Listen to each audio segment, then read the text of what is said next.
introduce Charlie Redzek, is the CEO of Book People in Austin, Texas, the largest independent bookstore in Texas. She is from rural East Texas and has been slinging books since she was 18, around 25 years now. She wholeheartedly believes that books save lives, which is why she will fight book banning efforts in all ways to ensure these important stories are not silenced and everyone has access to books. And I'd also like to introduce Dominique Rocca. Dominique is the entrepreneurial publisher and CEO of Sourcebooks, the company she founded from her home in 1987. Dominique has won every innovation award that the industry gives and was named Publishers Weekly Person of the Year in 2016. Sourcebooks was ranked as one of the best workplaces for innovators by Fast Company recently.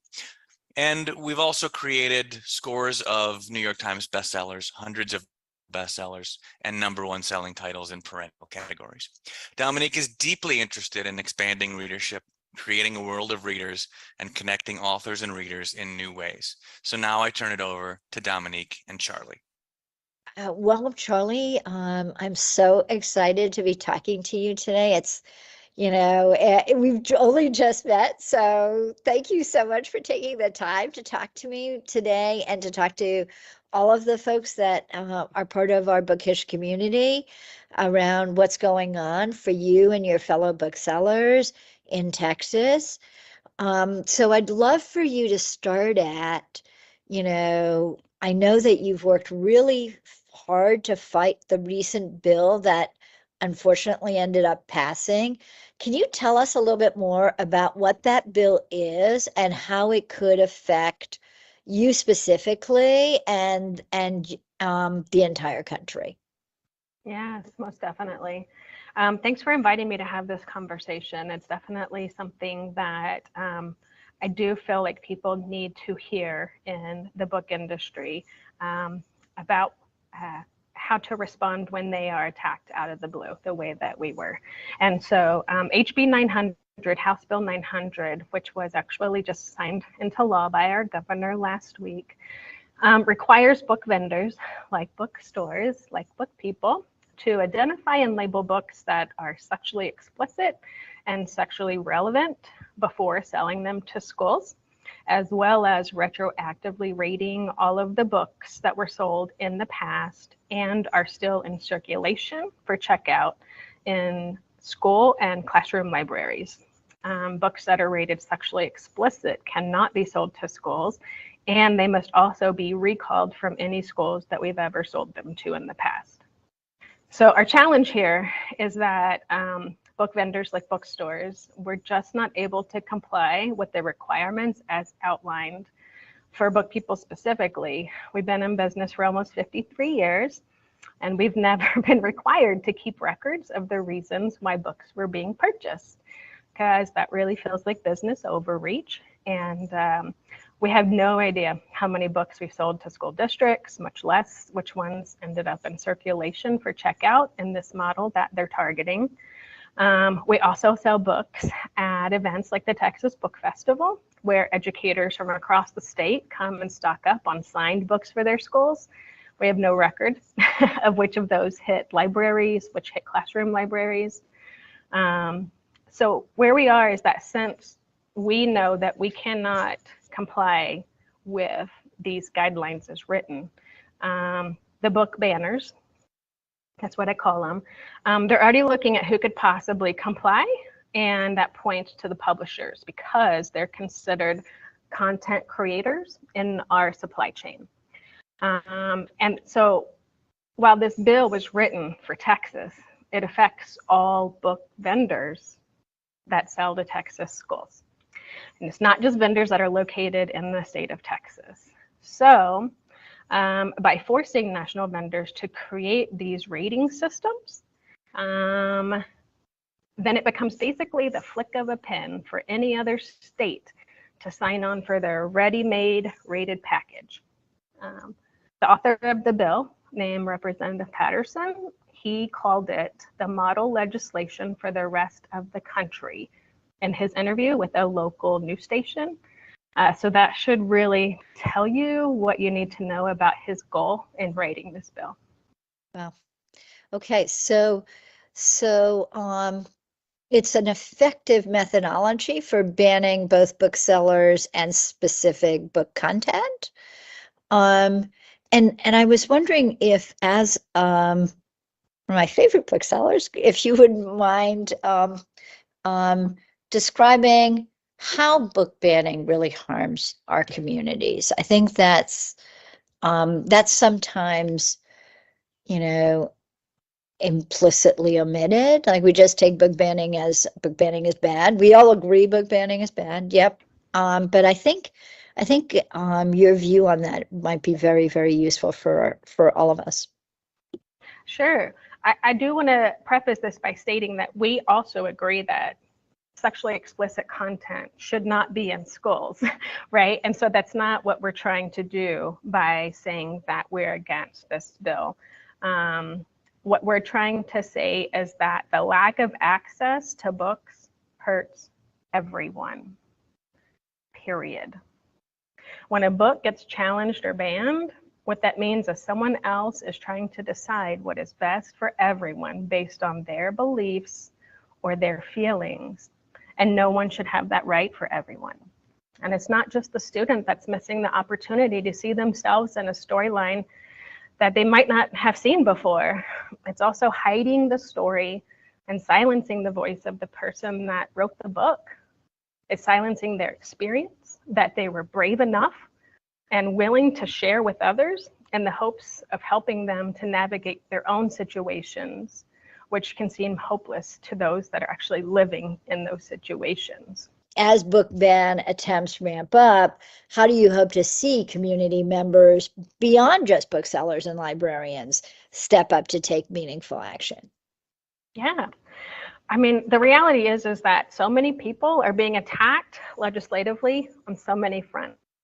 And so it's really hard to put the onus of this on the community to always know when their access to books is being attacked and what they should do, because everyone is fighting their own battle, including booksellers in our stores are fighting other battles for their identity as well. And so I think that those who are stakeholders in the book community, whether it be monetarily like publishers and vendors like bookstores, or mission-driven organizations like nonprofits that forward literacy, I think they could join together to fight these bans. That 100% includes community calls to action, but we're the experts in our field. We keep up with the trade news every day. So we need to step it up and use our expertise to dissect these attacks, inform our community of how they are being affected by them, and give them straightforward calls to action that are easy. I'm going to give you a perfect example. The Llano County Public Library in Llano, Texas, their county officials called a special meeting to discuss the closure of their library system, and there was less than 3 days notice for their community. If you're a resident in Llano and you're out of town on vacation, or you just like weren't watching the news, how were you supposed to know this? If you were maybe on your local bookseller's mailing list and they sent out an email with one-click option, email your person by clicking this button because this is what's at stake right now. That's where we fit in. It takes a village and everyone has their role, but ours is to protect the access of books for our community of readers. We need to tell them what to do because this is our job. Thank you, Charlie, for enlightening all of us and also for your incredible effort on this. I mean, I know how much work this was. I can only imagine, and it's going to continue to be work. So thank you for both the work you've already put in and the work I suspect you will continue to put in. So thank you so much for speaking. You're so welcome. And to tell you that this is one of those things where I didn't even feel like there was an option. This came up and I'm like, we can't not do this. I didn't see any other path. Yeah. Totally agree. Thank you so much for your time, and we will send over the clips and all the materials to you so that you can share far and wide, and look forward to seeing you when I'm next in Austin. Take good care. Yeah, me too. All right. Take care. Thank you. Bye-bye. Thanks, y'all. Charlie and Dominique, on behalf of everyone at Sourcebooks, thank you so much for everything that you're doing to help educate us about what's going on in your community and giving us new insights and tools that we can all use to help fight these bans. We thank you. I think we could all use a burst of joy right now, and we have two authors who will bring that to you, Lucy Score and Kennedy Ryan. Lucy Score is a New York Times, USA Today, and Wall Street Journal bestselling author who grew up in a literary family that insisted that the dinner table was for reading, and she earned a degree in journalism. She hopes to someday write from a sailboat, oceanfront condo, or tropical island with reliable Wi-Fi. And Kennedy Ryan, who is a Rita and Audio Award winner, USA Today bestselling author. She writes for women from all walks of life, empowering them and placing them firmly at the center of each story and in charge of their own destinies. Her heroes respect, cherish, and lose their minds for the women who capture their hearts. Lucy, Kennedy, will you tell us about your books? Hi, Lucy. Hi, Kennedy. I adore you. I'm so excited to be here with you. Tell me what book we have to look forward to from you this fall. I'm talking about today about Longshot, which a lot of people have probably already read this book. You've read this book. You blurbed this book. You were actually one of the first people to ever read this book, which is like a claim to fame for me now. But this book is being re-released through Bloom this year, and I'm so excited to get it into new hands. It's a really special book to me. If I had to trope it out, which sometimes helps, it's sports romance. It takes place in, it's basketball, it takes place in the NBA. It's right person, wrong time, a little bit of forbidden romance because it's two baller rivals who fall for the same girl. And it's a single mom, it's all these things rolled into really a survivor story. I start with the trope sometimes because that makes it feel a little simpler, but it's very complex in that it deals pretty graphically with intimate partner violence. And I always warn people about that because it's a really serious topic. It's something that I wanted to have kind of a cultural conversation around, but it's wrapped around this amazing love story because I really wanted survivors to see themselves with a happily ever after, these women who sometimes fight so hard under some of the most unimaginable circumstances, seeing that they deserve to be loved and cherished and appreciated and healed and get their happily ever after. So that's really what Longshot is about. It's a survivor story that's spicy, and healing, and encouraging. And so I hope that it makes its way into a lot of new hands this year. I am so excited for readers to get their hands on it. I loved that book. It ruined me emotionally. So I'm really excited to have more readers have the same experience that I did. It was a beautiful, beautiful book and so hopeful. Yes. So Lucy, what about you? What are you telling? You have this amazing backlist and you managed to, it's like humor and heartbreak and all of these things that you roll into usually a small town, and we're just laughing and crying and we're spicy. So tell us what we have to look forward to next. Next up for me is Lucian's story. So it's book number 3 in the Knock 'Em Out series. The title is Things We Left Behind. I kind of call it Twingo 3 because Things We Never Got Over was the first book in the series, and I never got over it. And neither have we. Keep knocking us out, Lucy. So I feel like the whole series has been building towards Lucian and Sloane's book. I am really, really excited. And it's so fresh to me. I just turned it in not that long ago, and I've spent so much time writing in that world that I feel like I'm so overwhelmed. I don't even know what to say. The series is the everything bagel of romance novels. I love this. So I shoved it in there. So Lucian and Sloane's story, Things We Left Behind, is specifically opposites attract, of course.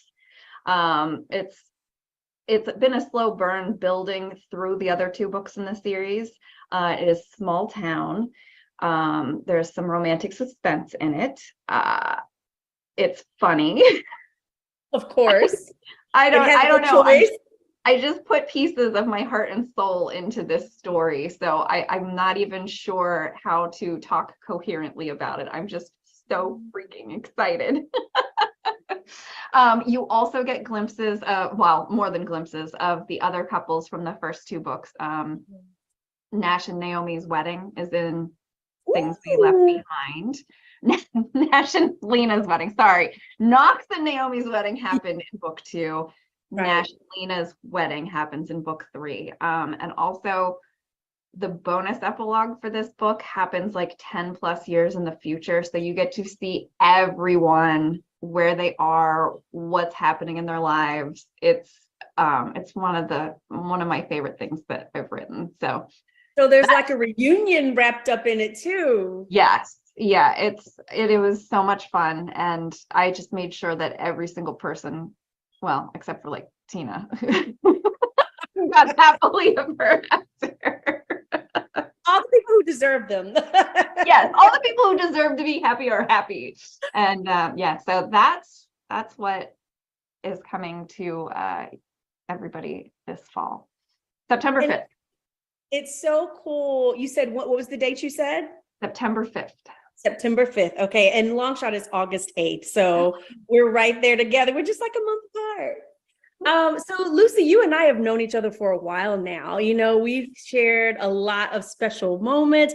You have, Queen Move, one of my books, Queen Move, made the USA Today bestseller list. You and I were on a live together, and you saw me crying. Like some of the most special moments of my career, you are associated with. And I love that about our friendship.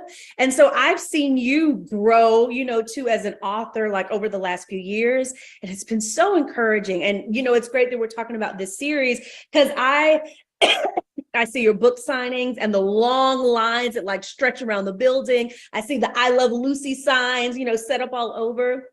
This series has changed your life. You're now a New York Times bestseller. Sorry. Would you tell us just a little bit about how this has changed kind of everything for you? Because we're watching it and we're all so happy. I just want to hear from you about it. It's just, I don't even know how to describe it. I'm a writer. I should be better with words, right? I didn't expect any of this. You know, I wrote the book that I wanted to read, and I did not expect this level of acceptance and approval and excitement from anyone else. You know, I like Things We Never Got Over, the first book in the series, was written when I was grieving the loss of a friend. And it took me a long time to write the book because I used this story as a way to work through that. And so it just has such a big part of my heart that when readers fell in love with it, I just felt, I don't know, I felt like I found my people. Yeah. I felt like I put this thing out there in the world, and not only was it accepted, it was loved. And I get goosebumps just thinking about it. You know, so everything that's happened since then has been this wild roller coaster of, I can't keep up. You know, I can't keep up with all of the good things that keep happening. And I feel like there's just so much momentum, and you know, not just for me, but I feel like this is just helping carry the genre of romance into so many more readers' hands. And it's so exciting to see that, you know, like it's just, I don't know. And to watch people like Colleen Hoover and, you know, it's just so thrilling to me to watch the genre keep making strides forward and keep attracting new readers. So for me personally, it's been wild and exciting and thrilling and exhausting and just everything in between. Like I went on book tour, you guys. What? I'm wearing sweatpants right now. I am. And I went on book tour, and I'm going on another one. So it's just really thrilling, and I'm kind of hanging on by my fingernails. Just I can't wait to see what happens next. Yeah, well, we're hanging on with you. I mean, as a friend, as a colleague, as someone who has seen your career, it's just like incredibly encouraging. And it couldn't happen, literally, it couldn't happen to a better person. So we're all really happy for you. Cheering. Thank you. I can't wait to cheers you in real life.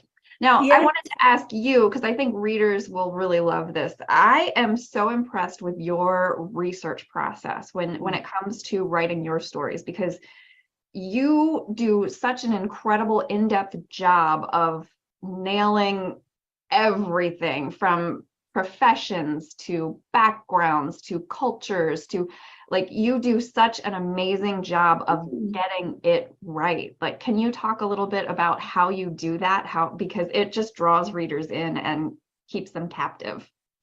Oh, thank you so much. It most of the time I just feel like a nerd, just like who gets lost like down my little research rabbit holes. And I stay down there so long that I realize, oh my gosh, how am I going to actually write this book now? So that's mostly how I process research. But I think you'll relate to this because we both come from a journalism background. Is I kind of approach every book like a story that it is a story that I'm writing, but I approach it like the way you would approach an article, probably, where you are looking for subjects and you're looking for sources and you're looking for resources, and that there's usually a lot of supplemental reading. And I just talk to people, I feel like people, for the stories that I write, people who have actually lived these things are my greatest resource. For example, with Longshot, I just over a dozen survivors, of domestic and intimate partner abuse were, I couldn't have written this story without them, and that's not my lived experience. And I'm really, really careful when I'm writing something that's not my lived experience, that I'm talking to someone who actually knows what it's like. And so for Longshot, lots of survivors, talking with social workers, talking with shelter workers. And I think that's part of what infuses compassion into these stories, any story, which also cultural authenticity. I think, I'm usually really big on sensitivity readers and making sure I talk about the way I write as Hippocratic, first do no harm, So I'm always really concerned with making sure that what I'm presenting is not in any way stereotypical, harmful, appropriative. And so research is a really big part of that. And I think the compassion and the authenticity is rooted in that. And so I hope that when people read Longshot, they'll see that, because when I first started reading it, I came up against my own judgment. I'm writing a character and I was like, why wouldn't she leave? And the first time a guy did that, I would, all the things that culture tell us about intimate partner abuse. And so I realized that I can't write with compassion someone I'm judging myself. And so whenever I find myself hitting up against those preconceived notions, I just shut the computer and I go out and I talk to people who have actually lived these things, so that I can communicate them with compassion and understanding, and hopefully help the reader to understand and have compassion for them too. So, because everybody has a story. Yep, absolutely. Absolutely. Well, I'm very excited for Longshot. I cannot wait to see it on bookstore shelves. I'm going to take a million pictures of it. With its pretty new cover. I'm so excited about the new cover. So, yeah. Well, we don't get this enough. So I'm really glad that we had time to chat today. And I can't wait to see you in person so we can do our real life hug finally. So something to look forward to. Thank you so much, Lucy and Kennedy. I don't know about y'all, but I'm starting to get a little hungry, and I'm ready to hear about our newest cookbook from Danielle Cardis, a true superstar.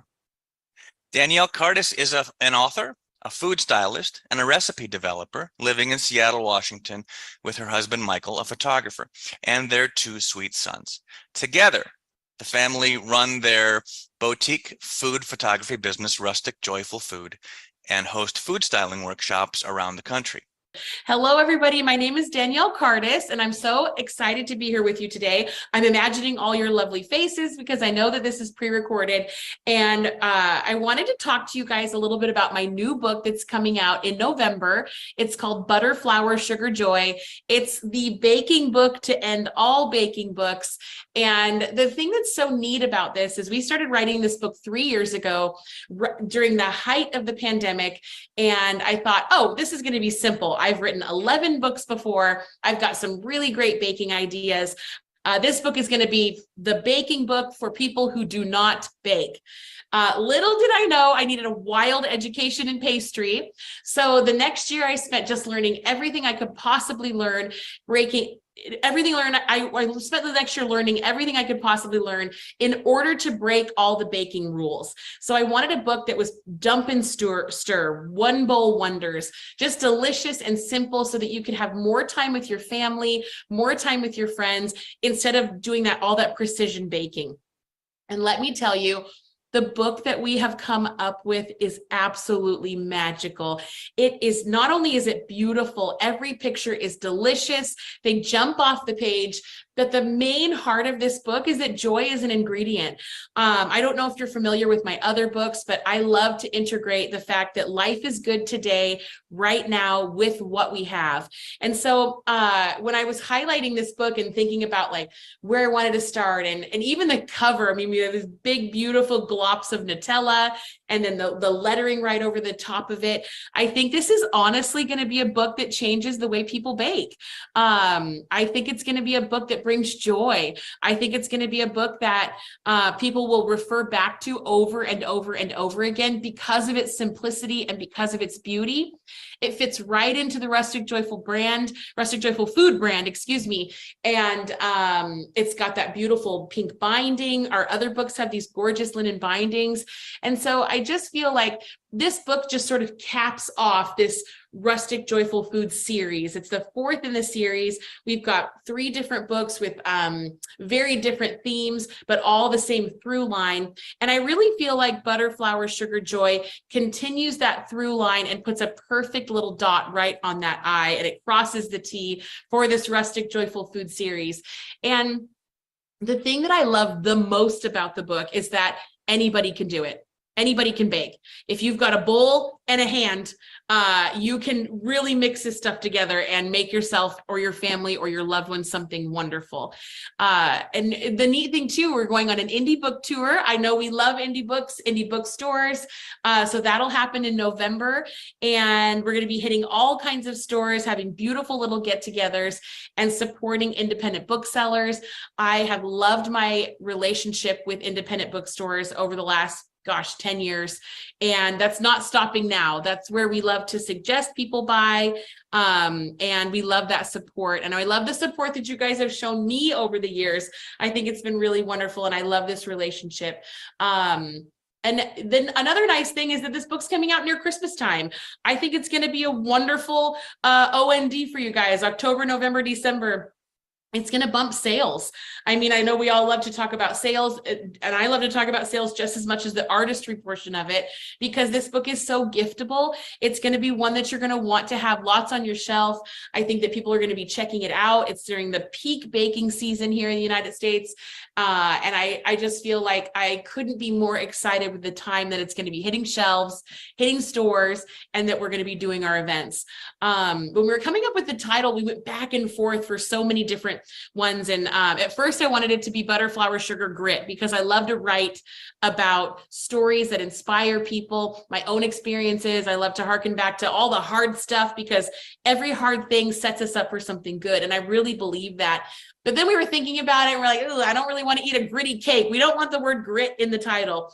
And so we talked about another title, A Life So Sweet. And then one evening I was like, you know what? If I'm in a bad mood, none of these bakes are going to come out, because that often happens. Like if you're in a bad mood, you had a long day, you've got all kinds of things to recipe test. And joy and lightheartedness actually goes a long way in baking. It helps you to be a little bit more focused, a little bit more calm. And so I thought, you know what? Joy is actually an essential portion of this book.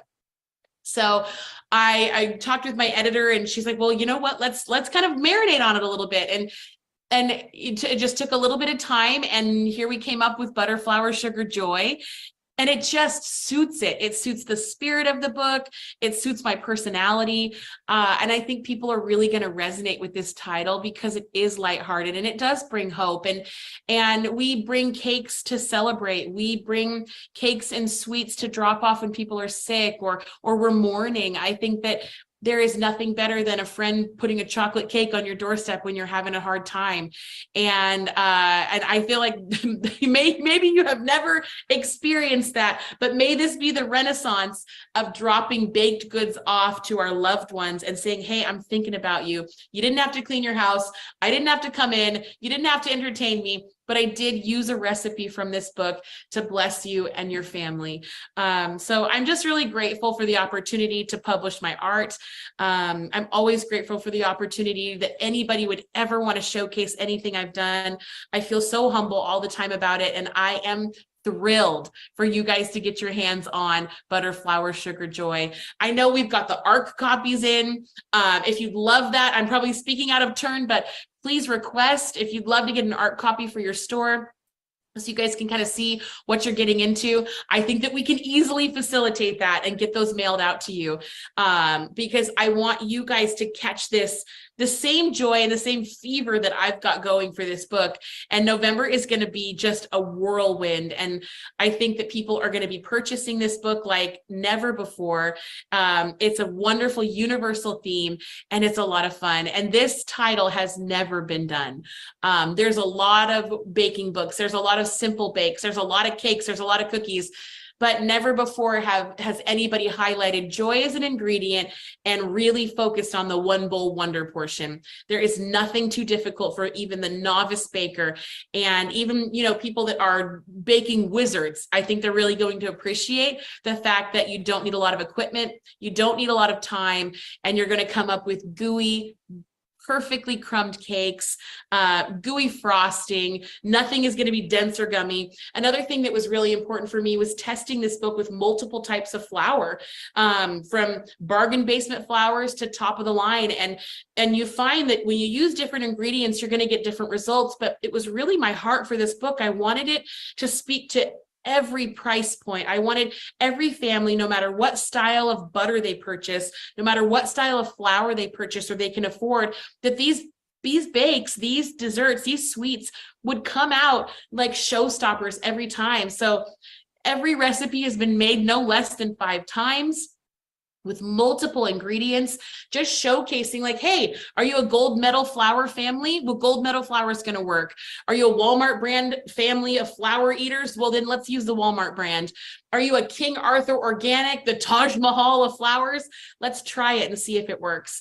So that was very important to me. I'm a scoop into the bag girl by measure. So we highlight that. We talk about tips and tricks and methods to make things simple.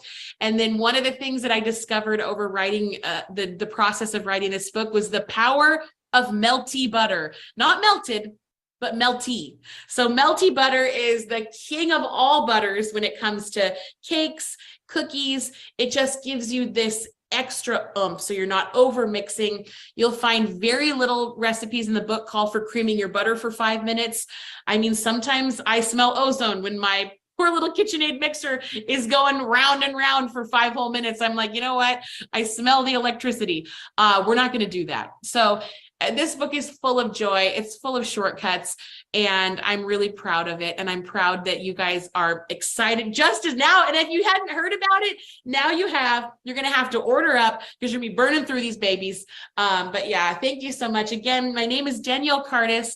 I write the Rustic Joyful Food series. I work on television on the Kelly Clarkson Show. We have a vodka line, and we're launching wine, and I love business, and I love people, and I love good food. So thank you so much for having me, for listening to my spiel. I hope you guys enjoy the rest of your online workshop and just, purchase this book. Tell your friends, you're going to love it. Thank you so much, Danielle. Now we're going to go into some creepier fare. Buckle up, folks, because we've got Frida McFadden, Ashley Winstead, and Danielle Valentine on deck. New York Times, USA Today, and Publishers Weekly best-selling author Frida McFadden is a practicing physician specializing in brain injury. Her novels have been translated into over 30 languages. Frida lives with her family and black cat in a centuries-old 3-story home overlooking the ocean. Ashley Winstead is an academic turned novelist with a PhD in contemporary American literature.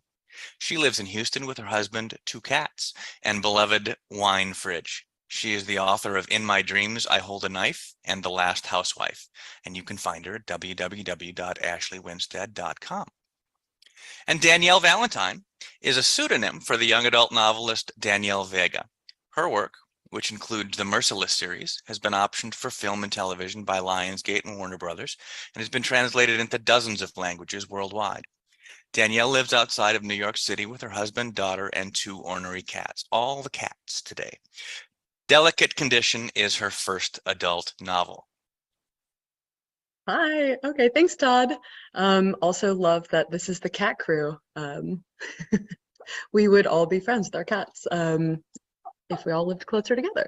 Okay. So hi, everyone watching. I'm Ashley Winstead, and I'm going to just give you a quick little pitch, a summary of Midnight is the Darkest Hour, which is out in October 3rd. So Midnight is a book for anyone who has wished they could read an otherworldly seeming gothic, highly romantic thriller that feels like a cross between the southern tinged cosmic horror of True Detective and the exploration of monstrous girlhood of Twilight. So Midnight opens in a small Louisiana town as a human skull is pulled out of the swamp. And there's not been a homicide in this small, highly religious, very morally upright town in decades. And the entire town is horrified, whispering that it's the work of the devil. No one knows how it got there, who it belongs to, except for our protagonist, Ruth Cornier, the preacher's daughter, the model of perfect girlhood in the town, who knows exactly how the skull got there because she's the one who put it there. And now I'll hand it over to Danielle. Wow, can I just say exploration of monstrous girlhood is one of those lines that I think is going to stick with me for a while because that is just so perfect. I would say that if Midnight is an exploration of monstrous girlhood, Delicate Condition is an exploration of monstrous womanhood. It's a story that I came up with when I was 8 months pregnant with my daughter. And it's interesting because my pregnancy was textbook. It went exactly the way a pregnancy is supposed to go. And yet I still felt completely shocked by how difficult it was, how painful it was, and how little the people in my life, the doctors that I trusted to tell me what was happening to my own body, how little they really seemed to know about what was going on inside of me. And so that really helped spawn the idea for Delicate Condition, which is a book about a woman who has given up everything, who has sacrificed everything that she can to get pregnant. She's gone through very painful rounds of IVF. She's put her career on hold. She wants this baby more than anything. And yet when the pregnancy begins, when she finds herself actually dealing with what it means to be pregnant, she's shocked by how painful it is, how strange it is, how different it is from what she had expected. And quite possibly the most horrifying part of that is the fact that the people in her life, the doctors, the men who are supposed to know what's going on inside of her body, can't really give her any explanation for what she's dealing with. So that's Delicate Condition. It comes out August 1st. And now I will pass the mic on to Frida to talk about The Coworker. Hi. Thank you, Danielle. That sounded so interesting. I really got to get a copy when it comes out. So yeah, I want to talk about The Coworker. It comes out August 29th, and it's another woman-centric book. We got a theme going. It's about a woman named Natalie, and she works at one of those vitamin nutritional supplement companies, and her coworker, Dawn, one day doesn't show up for work, and she's missing. And it starts to come out through emails found on Dawn's computer and in the company that some pretty terrible things were happening at this company. And it becomes more and more obvious that Dawn was being targeted and that something terrible has happened to her. And another theme I have going in the book is that Dawn is completely obsessed with turtles. So you know how you felt after you read it with clowns? Well, this is going to be how you feel about turtles after you read The Coworker. So I hope you like it. And I think that's all three of us.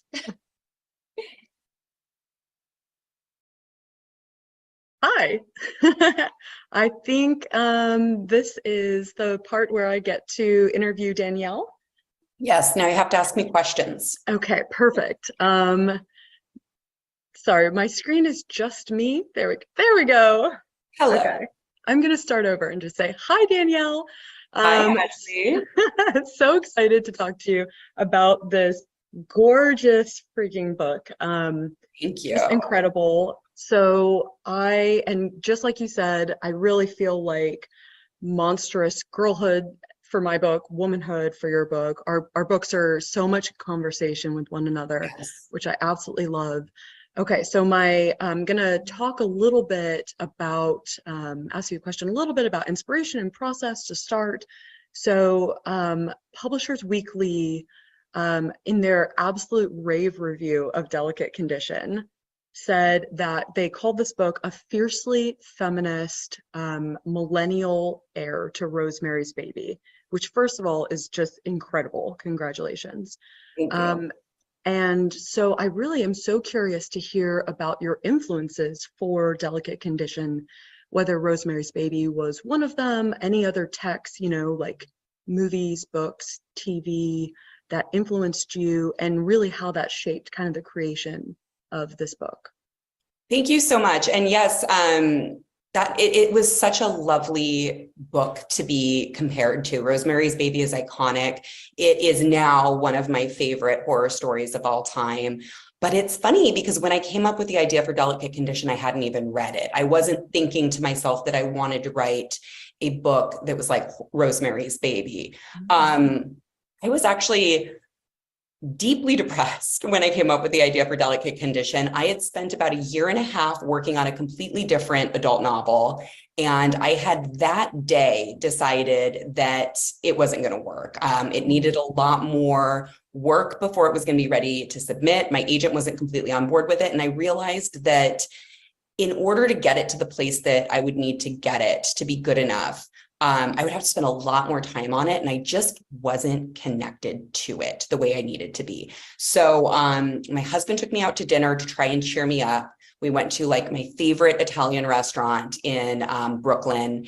And I remember being absolutely miserable because I was 8 months pregnant and I could not have any wine, and I couldn't even have like the good cheeses or any of the slightly raw meat. And I just was in a bad mood, and he was trying to cheer me up. And the way that my husband tries to cheer me up is he tries to get me to pitch him new book ideas, which is very strange, but that's who we are. So he was throwing out pitches, trying to get my brain working for a different book I could write. I wasn't having it. I was in a terrible mood. And I remember he finally said, well, what if you wrote like a horror that's slightly like a sci-fi horror? And I just like scoffed. And was like, the best science fiction horror story has already been written. It's Alien. Our cats are named after characters from Alien. Like, it's a huge influence in my life.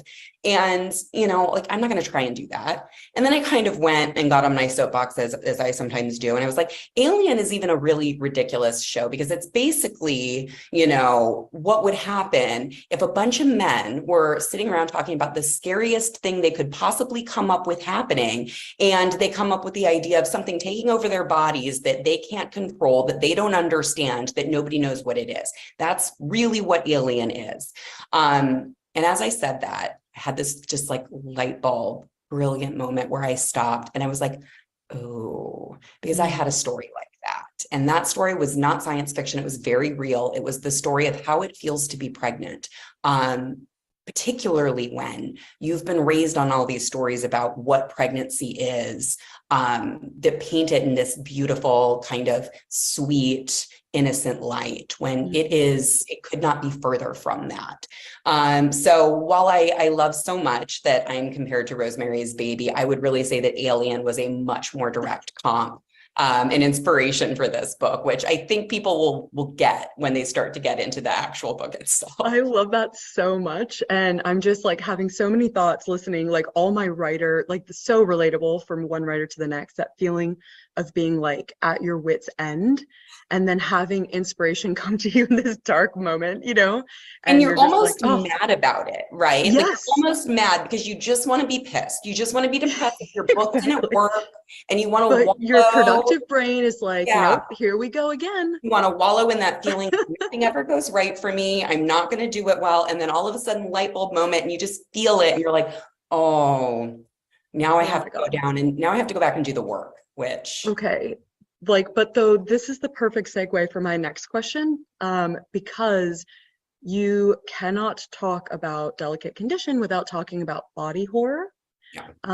And pregnancy as body horror.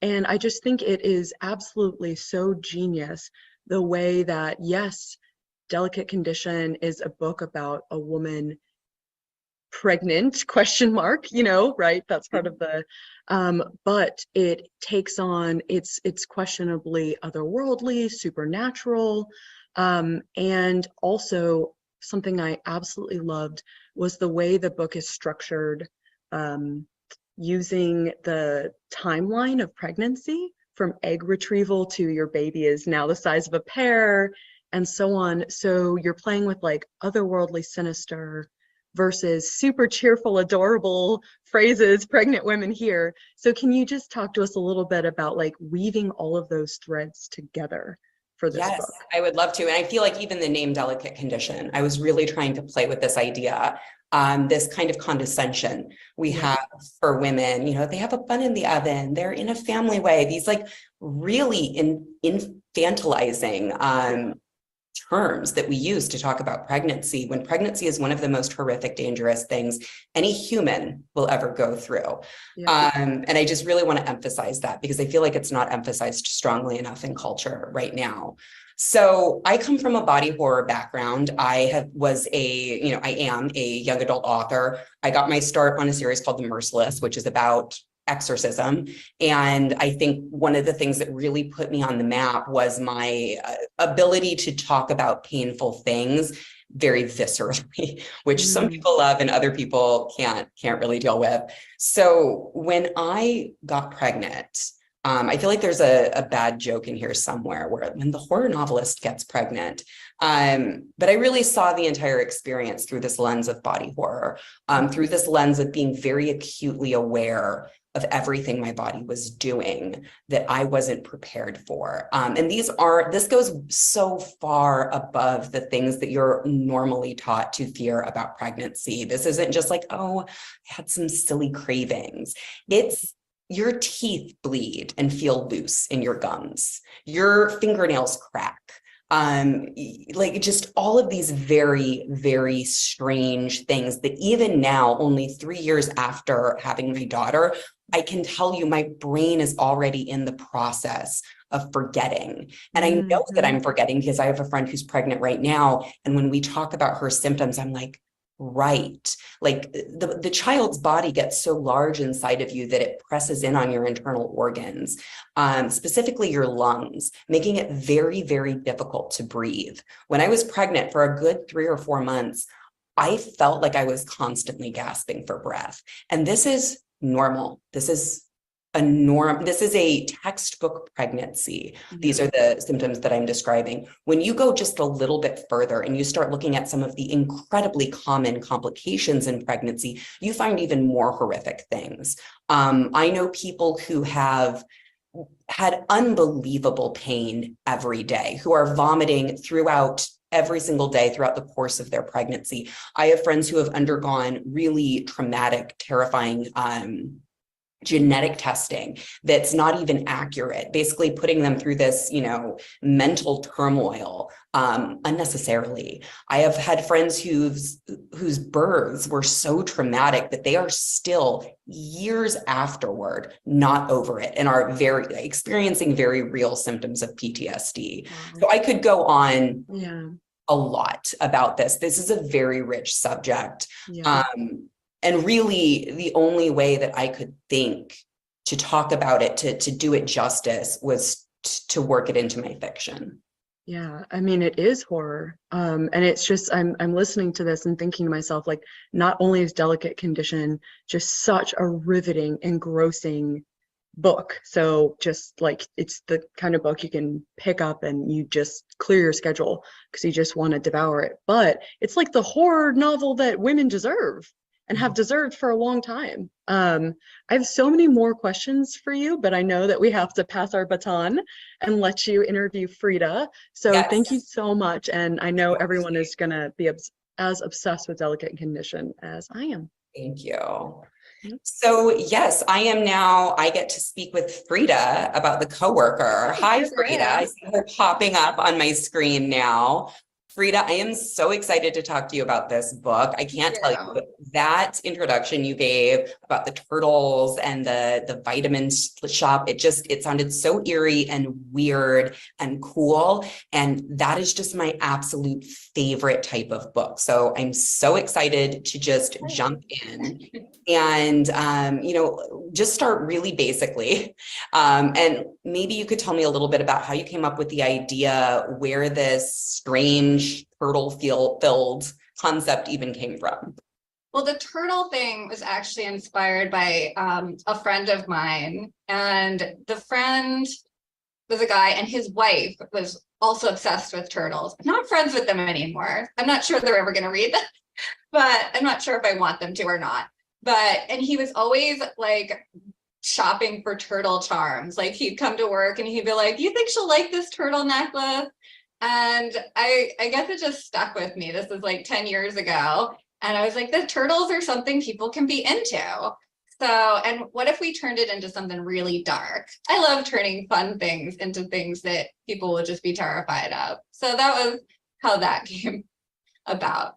I love that so much. The idea of twisting something that is usually like this innocent object, like a turtle, into something that's really dark. My 3-year-old loves turtles right now too. So he should not read this book. Don't let him read it. It will ruin it for him forever.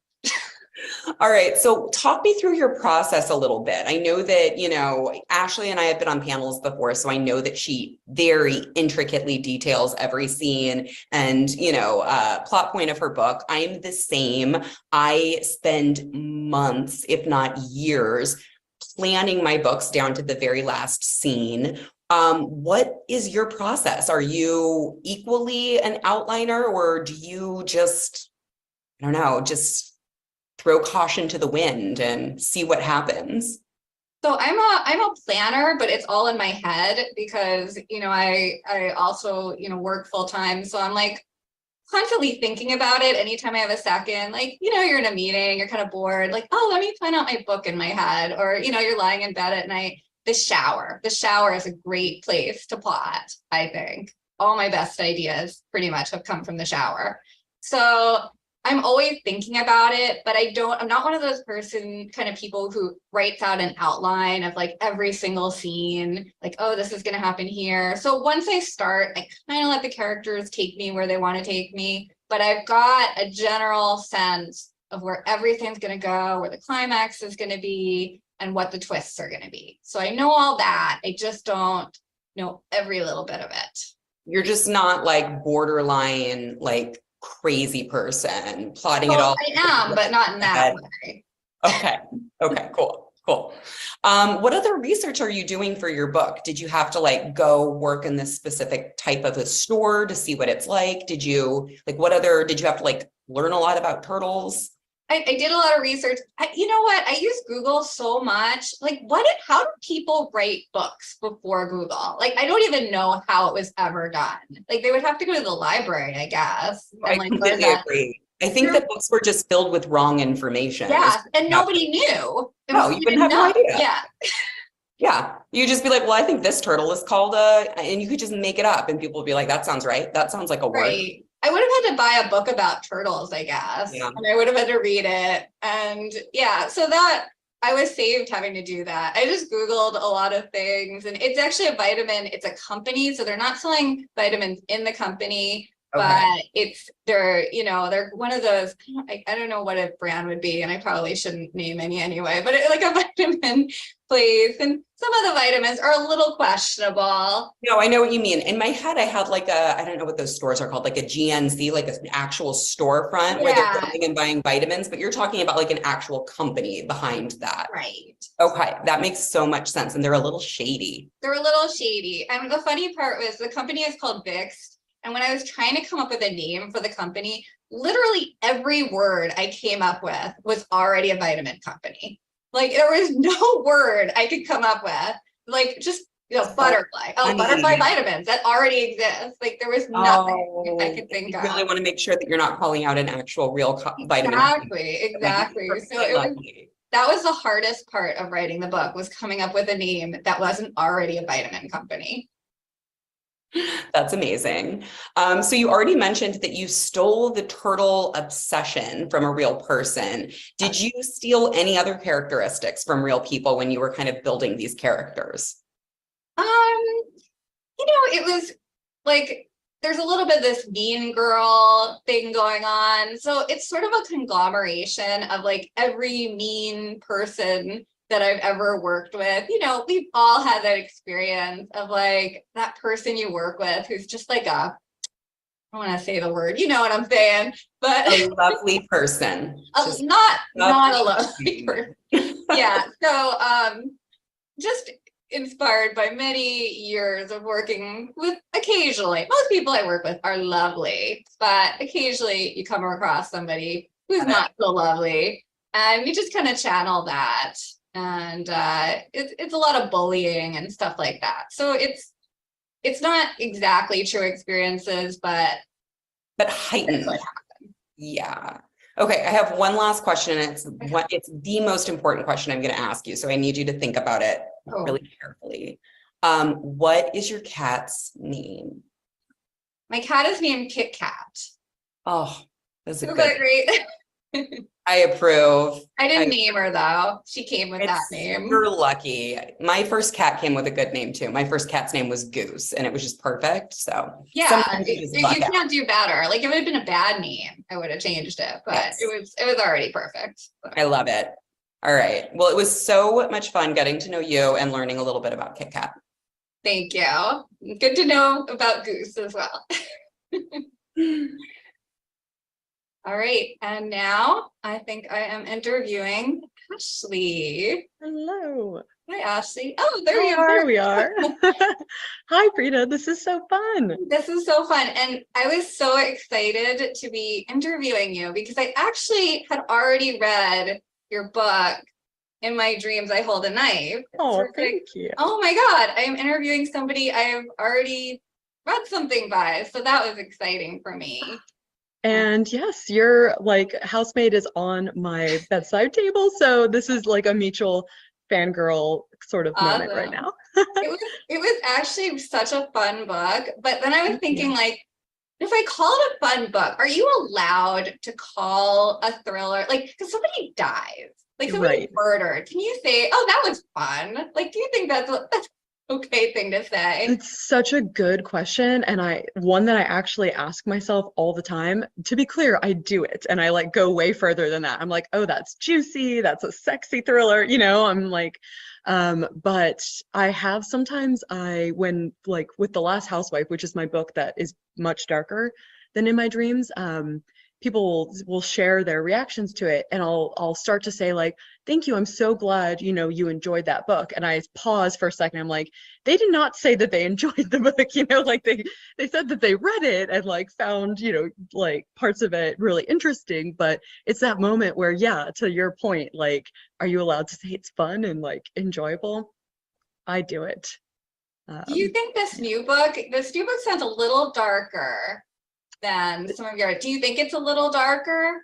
In my Ashley Winstead scale, it's In My Dreams, I Hold a Knife is right here. Housewife is right out here, and Midnight is in between. So it's kind of splitting the balance. Darker than In My Dreams, for sure. Yeah, Yeah. that one was fun.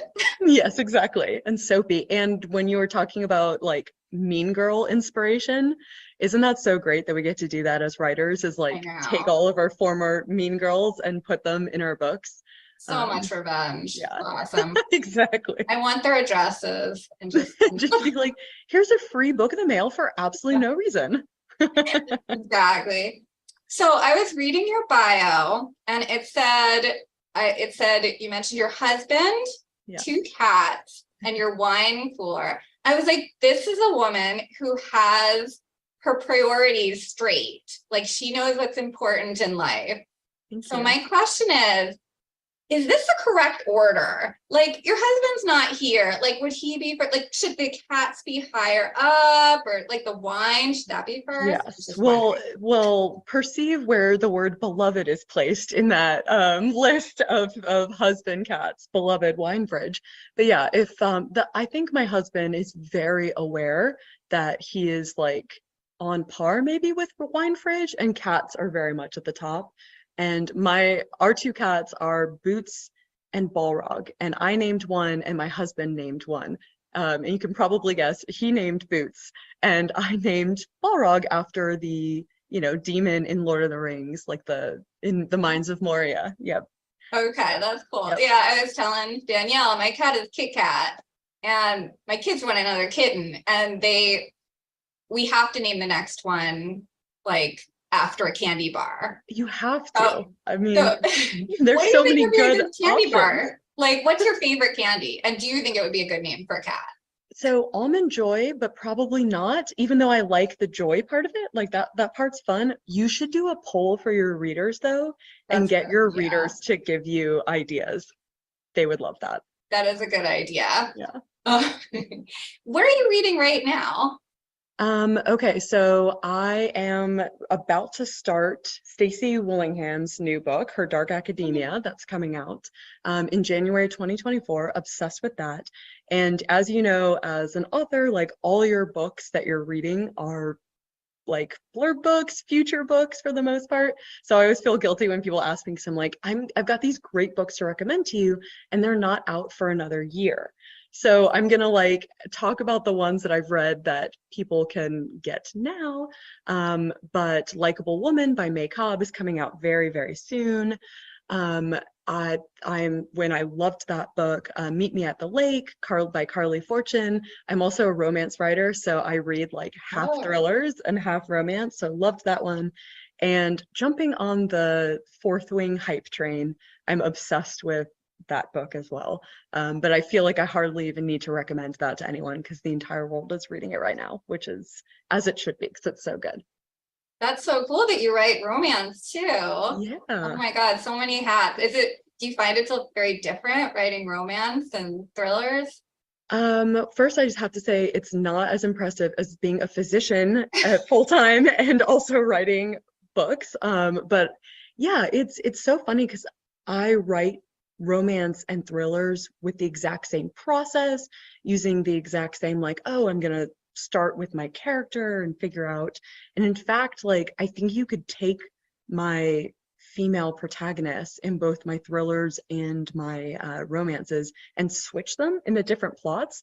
And it's like that movie with Will Ferrell, I can never remember the title of, but it's like it presents 2 different versions of his life. One I know which tragedy, movie you mean. yes, and one a I comedy. don't know what it's called either. And it's not Stranger Than Fiction, is it? I'm just gonna lob that out there and hope someone watching Maybe this it is it? Wait. Will like email me and tell me if I got that correct. But that's kind of how I feel about, yeah. Okay. Yeah. So that's kind of how I feel about my books is like, I like complicated, unlikable women across all genres. And in some books, they make bad choices and bad things happen. And in some books, they make bad choices and good things happen. So that's the difference. Yeah, well, I've got a couple more questions on a Post-it here for you, but I'm being told that we are done. So I think we need to wrap this up. Okay, could talk to you forever, clearly. Yeah, thank you but so it much, was so Frida. great talking to you. You too. Thank you, Frida, Ashley, and Danielle. And thank you so much to all the librarians, educators, booksellers, and all of our publishing friends who joined us today. We can't tell you how much we appreciate your support. As a closing thought, don't forget to request these books from Edelweiss or from NetGalley, and until next time, happy reading.